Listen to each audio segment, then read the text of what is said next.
ఈ రోజే డౌన్లోడ్ చేయండి. మీ ఫేవరెట్ షోస్ చూడండి.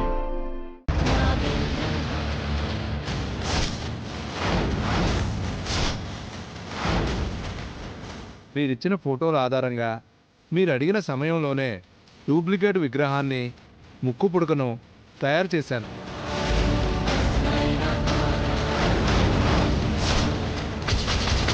అమ్మ భవానీ, నానమ్మ పట్టుదలతో అలాంటి సాహసం చేస్తుంది.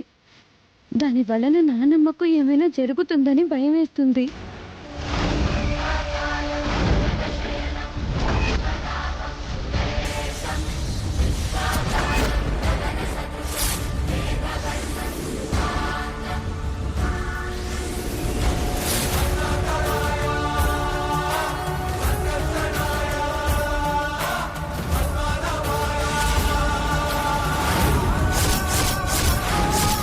ఘోరం జరగబోతుందండి. ఏం జరిగింది? పెద్దావిడ గారు మీ మీద పంతంతో ఏం చేయబోతున్నారో తెలుసా?